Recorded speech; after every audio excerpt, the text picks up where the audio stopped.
Debate ha generado la decisión del Tribunal Constitucional de destituir a la senadora del Partido Socialista Isabel Allende. Aunque aún ni siquiera se conoce oficialmente el contenido del dictamen, la medida remeció la agenda pública. Para analizar esta medida estamos en contacto con Enrique Navarro, exministro del Tribunal Constitucional y académico de la Universidad Finisterra. Muy buenos días. ¿Qué tal, Enrique? Muy buenos días, ¿cómo están ustedes?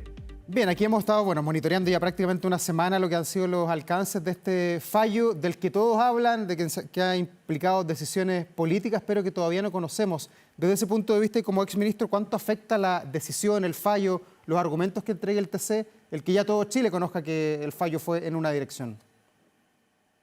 Sí, la verdad que usualmente en los casos de relevancia se hace un comunicado señalando la decisión. En este caso no ha sido así. Aparentemente, según se ha informado, el fallo estaría próximamente por salir de aquí al viernes, aparentemente. Eh, pero claro, son básicamente suposiciones, todos lo dan por cierto, e incluso el propio Senado, en un hecho bien inédito, porque lo normal debiera ser que se notificara la sentencia al Senado y una vez notificada la sentencia del Senado, cesa el senador, en este caso la senadora respectiva. Entonces, es bien extraño, por así decirlo, anómalo, digamos, lo ocurrido en cuanto a que todavía sin conocer siquiera la decisión y la sentencia, el Senado ha tomado ha despedido a la senadora. Es bien curioso todo. Pero esto daña la imagen del Tribunal Constitucional, que muchos han dicho, bueno, se fortaleció democráticamente al tener ministros que pueden tener algún tinte político, al fallar en una dirección que va contra la corriente, contra lo que muchos esperaban. El que ya se sepa, de alguna manera, daña también la institucionalidad, el fortalecimiento y el prestigio de la institución. Sí, yo creo que el Tribunal Constitucional, al haber adoptado una decisión, según aparentemente sería, digamos, de 8 votos de 10, o sea, una decisión casi unánime, obviamente legitima una decisión porque quiere decir que es una decisión casi unánime. Eso desde el punto de vista de las instituciones es muy relevante porque evidentemente da cuenta de una decisión razonada donde el tribunal, independiente de las posiciones de cada uno de sus jueces e incluso de los que lo designaron, toma una decisión de acuerdo a la Constitución. Creo sí que en casos relevantes, importantes, el ideal no es una obligación y no está además ni en la Constitución ni en la ley orgánica. El tribunal sería aconsejable que emitiera una resolución, como la ha hecho en otros casos, dando cuenta de cuál fue la decisión y el plazo en el cual se va a dictar. Ahora, el contenido igual, todavía, y los fundamentos obviamente no los conocemos, pero en todo caso, Davor, es bastante, creo yo, simple, por así decirlo, el conflicto, desde el momento que lo que se ha cuestionado es esencialmente la suscripción de un contrato y todos están de acuerdo que ese contrato se suscribió. Ahora, Enrique, cuando hablamos de un órgano que es autónomo, ¿complica o no al Tribunal Constitucional cuando, por ejemplo, el gobierno habla de un precedente grave, cuando la misma senadora habla de una injusticia, cuando precisamente, insisto, la autonomía es lo que se destaca finalmente del Tribunal Constitucional y uno esperaría a lo mejor lo contrario? Sí, bueno, evidentemente yo creo que después hubo unas rectificaciones. Lo inédito es que por primera vez ha cesado un parlamentario como consecuencia de una decisión del tribunal. Pero creo que lo que es relevante desde el punto de vista institucional, Agustina, es que en este caso la decisión, como decía, ha sido adoptada por una amplia mayoría independiente de las distintas posiciones y eso da legitimidad. Ahora, el fortalecimiento de un Estado de Derecho requiere obviamente que todos los distintos actores, y yo creo que en general los actores lo han hecho, respeten, por supuesto, la decisión de un órgano constitucional autónomo, porque eso le da garantía a todos los habitantes que independiente de la condición o de la persona de quien se está en ese momento analizando o juzgando una actuación, se aplica la Constitución y las leyes. Y eso para los ciudadanos, desde el punto de vista del Estado de Derecho, es fundamental. Enrique, quería preguntarle por el, hasta altura, mediático artículo 60 de la Constitución Política de nuestro país. ¿Cuántas aproximaciones jurídicas pueden haber en torno a este artículo 60? Porque ayer la senadora Allende en el Congreso decía que el fallo vulnera principios elementales de justicia, habla de proporcionalidad y también de sentido democrático. ¿Se puede ponderar de varias formas el artículo 60? ¿Uno lo puede infringir un poquito o mucho o más o menos? ¿O es una sola ley en la forma en que tienen que ponderarlo los jueces? Claro, es que el problema es el siguiente. Usualmente, cuando se aplican algunas sanciones, yo puedo, por ejemplo, aplicar porcentajes, digamos, de una multa, en fin, eso en los tribunales es muy usual. Pero aquí lo que el tribunal tiene que analizar única y exclusivamente si se da o no la O causal. sea, Y la blanco o negro causal, acá, blanco o negro. exactamente, y Sí. la causal, si se da, tiene que aplicarse la sanción. No podría decir, mire, se da, pero resulta que el senador concurrió de buena fe, digamos. No lo puede decir. O sea, el tribunal tiene que analizar, mire, aquí se celebró un contrato, estaba perfeccionada, la escritura pública se celebró ante notario. Este es un contrato en donde las partes libremente pactan las cláusulas esenciales y el precio del contrato, y eso es importante tenerlo presente porque se ha planteado duda. No es que cualquier contrato con el Estado haga cesar a un parlamentario. Son, por ejemplo, todos los contratos de adhesión, los contratos de transporte, los contratos de cuenta corriente, en fin, contratos que son usuales o donde me impone, por así decirlo, el Estado o una empresa del Estado condiciones. Evidentemente, eso no es causal de cesación. Sí lo son aquellos contratos, como se ha señalado en la doctrina, esta es una causal que tiene más de 100 años, cuando libremente las partes pactan lo esencial de un contrato, en este caso, digamos, qué es lo que se va a vender y cuál es su precio, y sobre la base de eso se suscribe el contrato. Entonces, allí sí, evidentemente, lamentablemente, para la senadora, la causal, digamos, se ha dado y a todas luces, creo yo, que se cumple la norma que establece el artículo 60. Enrique, pero ¿en qué punto ya comenzamos a hablar de este contrato con el Estado? Porque finalmente la defensa de la familia Allende habla y de la senadora Isabel Allende habla de que es un contrato que no llegó a materializarse, finalmente se detuvo antes de que fueran firmados por ambas partes. Claro, lo que pasa es que el contrato, primero en las partes hubo negociaciones y en particular se combinó el precio. Recuerden ustedes que primero se había hablado de un precio más bajo y después un precio que se aumentó. Y sobre la base de eso después se aprueba por un decreto.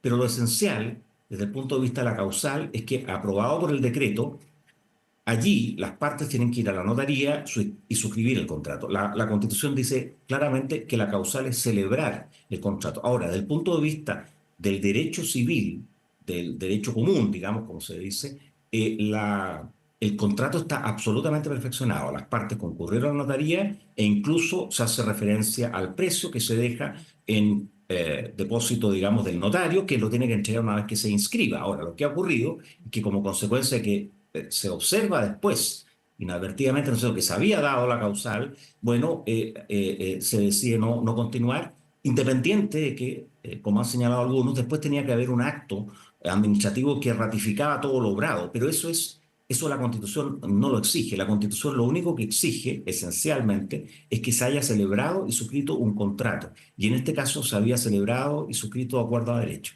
Enrique, ¿y es plausible uno de los argumentos que dio ayer la senadora Allende de que ella dice, bueno, yo llevo más de 30 años en el Congreso, pero no conocía el artículo 60, no sabía de la inhabilidad, yo no soy abogada, es lo que ella dijo el día de ayer? ¿Qué se esperaría de un parlamentario, independiente de la profesión, que está allí concurriendo a hacer leyes, tanto en la Cámara de Diputados como en la Cámara Alta? Sí, yo creo que hay varias consideraciones que uno debe tener. Primero, obviamente, la ley se presume conocida por toda la Constitución con mayor razón. Esa es una presunción básica. Yo no puedo alegar ignorancia del derecho. Todos los parlamentarios, sin duda, tienen que partir de la base que esta es una norma conocida. El año 2010 incluso se modificó la Constitución y se le agregó a los ministros de Estado. O sea, tampoco los ministros de Estado pueden celebrar contratos con la administración. De manera que un parlamentario no podría alegar ignorancia. Ahora, creo yo que evidentemente en este caso, claro, la parlamentaria no es abogada, pero lamentablemente, aparentemente se ha dado cuenta de que muchos abogados revisaron de manera un poco desaprensiva el documento, porque lo lógico debería haber sido, y particularmente creo yo, los abogados que asesoraron a la familia de la senadora deberían haber hecho presente que aquí se corría un riesgo altísimo desde el punto de vista que había una causal constitucional que era la suscripción del contrato. Y, por ejemplo, se podría haber dicho, mire, esto se celebrará en un plazo X cuando la parlamentaria ya no tenga el cargo o cuando la ministra, de su caso, no lo tenga, digamos.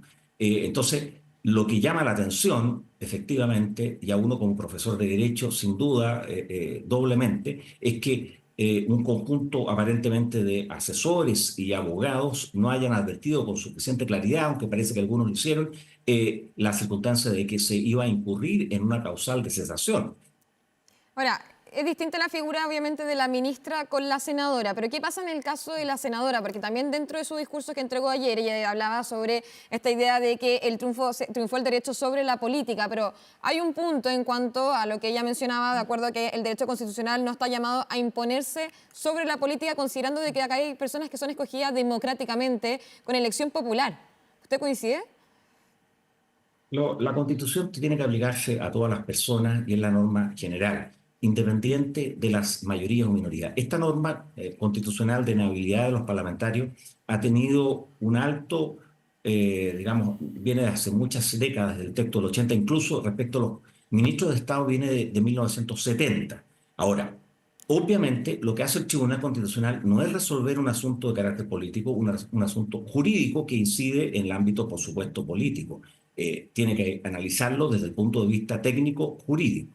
Ahora, es cierto, el parlamentario cesa en su cargo, pero la Constitución prevé expresamente la circunstancia de que, en ese caso, el partido al que pertenece el parlamentario, y eso fue reformado hace algunos años, va a llenar la vacante. Desde el punto de vista, entonces, de la representación, no hay una elección complementaria, por ejemplo, como ocurría bajo la Constitución de 1925, y ahí sí podría alterarse severamente la representación democrática. En este caso no se va a producir. Obviamente, lo que uno lamenta es la circunstancia que se haya expuesto a una muy destacada senadora y parlamentaria a un conjunto de situaciones como esta. Pero lo que es relevante tener en consideración que el Tribunal Constitucional es un tribunal que resuelve jurídicamente, aunque su decisión también incide en la política, como por ejemplo cuando dice que una ley es contraria a la Constitución, una ley aprobada democráticamente, pero esa ley, si no respeta la Constitución, es una obligación del Tribunal Constitucional declararla contraria a la Carta Fundamental.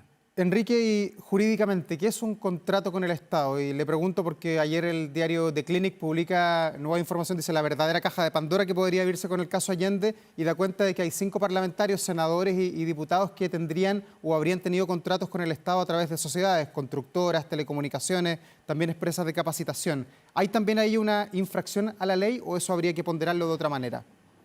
Hay que verlo bien. La norma constitucional, como les decía, viene de 1892, hablaba en ese momento de concesiones, contratos, en donde las partes libremente pactan y obtienen algún beneficio, un poco aprovechando la situación del parlamentario. Eso es lo que se quería evitar después de la Guerra Civil de 1891. En general, se ha dicho durante los 100 años de aplicación de esta norma que no se aplica respecto de contratos donde el Estado, por ejemplo, impone condiciones que son contratos de adhesión, contratos de servicio, de empresas públicas, por ejemplo, contratos de transporte, contratos de cuenta corriente. Derechos de agua. Tampoco, claro, de agua. Tampoco, por ejemplo, si hay un proceso expropiatorio, porque ahí, que es algo que se pudo haber visualizado en este caso, porque ahí de alguna manera hay un procedimiento que está arreglado y se aplica a todas las personas.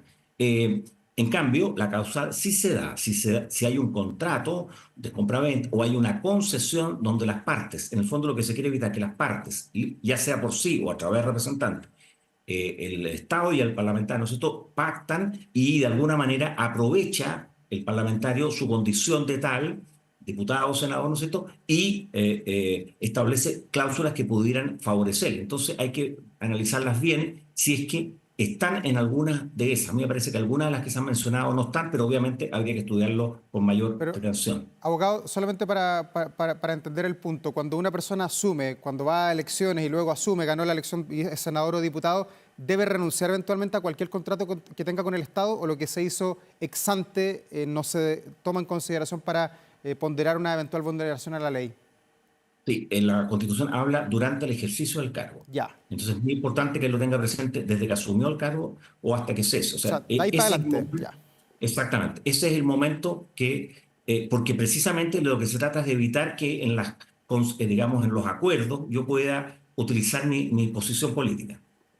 Enrique, y usted, como ex ministro también del Tribunal Constitucional, que claramente ha sido bien polémico todo lo que ha venido luego de conocerse esta decisión respecto a Isabel Allende, los cuestionamientos apuntaron principalmente, incluso dentro del mismo oficialismo, a dos ministras en específico que tendrían eventualmente una afinidad con el Frente Amplio.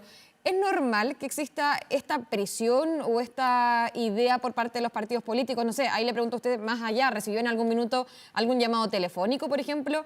Porque cuesta entender esta autonomía considerando las críticas o los cuestionamientos que hubo en su minuto. Sí, bueno, yo fui designado en concurso público por la Corte Suprema, nunca recibí ningún llamado, ninguna comunicación. Y aquí es muy importante tener presente que los jueces constitucionales tienen que aplicar lo que en Europa se denomina el deber de ingratitud, que es que designado el juez se independiza de quién lo nombró, de, digamos, la posición política que lo nombró. Entonces, en ese sentido, la circunstancia de que hayan ministras, por ejemplo, que hayan dictado una sentencia contra, por así decirlo, el interés político de quien lo designó, habla muy bien, por cierto, de la jueza, pero también habla muy bien de la institucionalidad del tribunal, porque eso es la garantía esencial que existe en un Estado de Derecho. Los jueces no pueden fallar de acuerdo a lo que cree, digamos, la opinión pública o a lo que cree eventualmente quien lo designó, porque en ese caso, evidentemente, el Estado de Derecho está claramente en una situación crítica. Esa libertad que tiene que tener el juez es de aplicar un texto básico que es la Constitución, aunque pueda ser perjudicial para quien lo designó. Y reitero, esa circunstancia habla muy bien de nuestra institucionalidad. Estamos viviendo tiempos en este momento en América y en Europa donde se están afectando algunos tribunales. Es una situación muy compleja y lo que ha ocurrido en Chile, creo yo, desde el punto de vista institucional y del Estado de Derecho, habla de una institución que está cumpliendo adecuadamente su rol. Y eso es bienvenido desde el punto de vista del Estado de Derecho. Normalmente, claro, el mundo político, el mundo parlamentario, digamos, funciona sobre otras claves, pero el juez no puede fallar de acuerdo a lo que le resulte útil a quien lo designó o incluso tiene que fallar contra sus propias posiciones políticas. Enrique, una última duda sobre el artículo 60 de la Constitución Política. ¿El mantener no contratos con el Estado es una responsabilidad individual como persona natural de un parlamentario o también es extensivo, por ejemplo, si alguien está casado y tiene un contrato o a los hijos que eventualmente dentro del ejercicio del cargo de su papá o de su mamá suscriban contratos con el Estado? ¿Hasta dónde llega el alcance de la ley? ¿Cuál es la manga que tiene esto? Sí, eso es personal, esencialmente personal, Perfecto. es del parlamentario, aunque haya actuado por representante, como debería ser en este caso, que actuó, ¿no es cierto?, un representante, pero en representación, valga la redundancia, precisamente de ese parlamentario. No alcanza al grupo porque es una sanción de carácter personal. Esto fue un tema que incluso se planteó en algunos casos bajo la Constitución de 1925, pero reitero, no ha habido jurisprudencia bajo la Constitución de 1980, pero los casos que se vieron bajo la Carta del 25 fueron desechados cuando afectaban a parientes. Bien, Enrique Navarro, exministro del Tribunal Constitucional y académico de la Universidad Finisterra, muchas gracias por su tiempo. Buen día. Gracias, Enrique. Muy gentil, muchas gracias a ustedes. Hasta luego, buen día.